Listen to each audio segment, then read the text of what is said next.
భారతదేశంలో జరుపుకునే ముఖ్యమైన పండుగల్లో వినాయకుని పుట్టినరోజైన వినాయక చవితి, దీన్నే వినాయక చతుర్థి లేదా గణేష్ చతుర్థి అని కూడా అంటారు.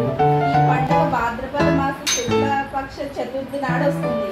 వినాయకుని పుట్టుకకు కథ ఉంది. పూర్వం గజాసురుడు అనే రాక్షసుడు ఉండేవాడు. దేవతలందరి మేరకు శివుడు గజాసురుడిని సంహరించి కైలాసానికి తీసుకొస్తున్నాడు. పార్వతీదేవికి శుభవార్త తెలుస్తుంది. శివుడి వచ్చేలోగా స్నానం చేయాలనుకుంది.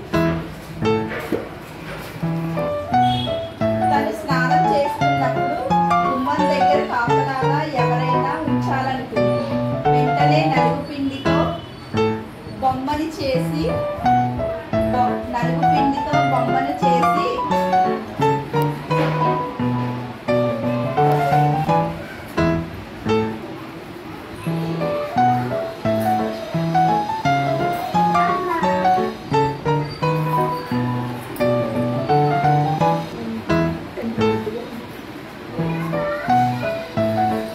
ఆ బాలుడు ఎంతో ముద్దుగా ఉన్నాడు. ఆ బాలుని ఎత్తుకుని పార్వతీదేవి కాసేపు ముద్దాడింది. పుత్ర, నేను స్నానం చేయడానికి వెళ్తున్నాను. ఎవరిని లోపలికి రానివ్వకుండా కాపలా ఉండు అని చెప్పి వెళ్ళింది పార్వతీదేవి. కాపలా కాస్తూ గుమ్మం దగ్గరే నిల్చున్నాడు. ఇంతలో పరమశివుడు వచ్చాడు. లోపలికి వెళ్ళబోతున్న పరమశివుడిని ఆ బాలుడు అడ్డుకున్నాడు. తను లోపల ఆ బాలుడి తలను శివుడు నరికేశాడు.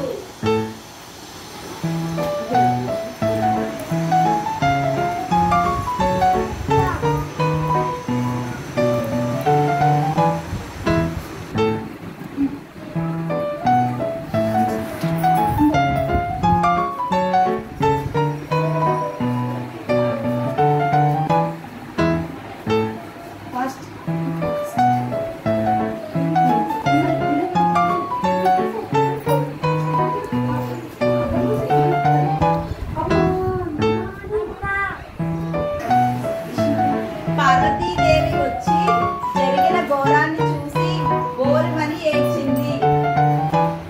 అసలు విషయం తెలుసుకున్న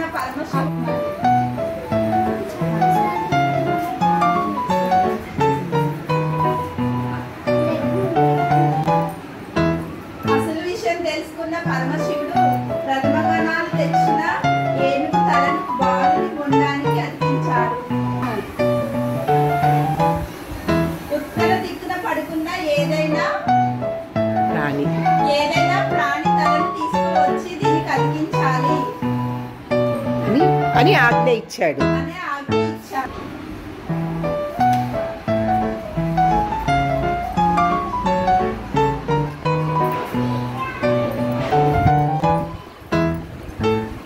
ఇదిగో స్వామి, ఉత్తర దిక్కున ఈ తెచ్చిన ఏనుగును తలను బాలుని ఉండడానికి అతికించాడు. తిరిగి ప్రాణం పోశాడు.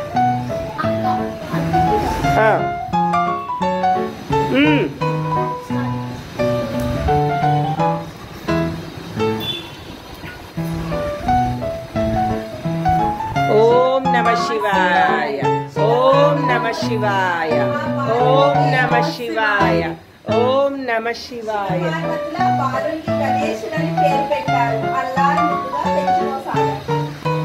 ఓం నమః శివాయ, ఓం నమః శివాయ, ఓం నమః శివాయ, ఓం నమః శివాయ, ఓం నమః శివాయ, ఓం నమః శివాయ, ఓం నమః శివాయ, ఓం నమః శివాయ, ఓం నమః శివాయ.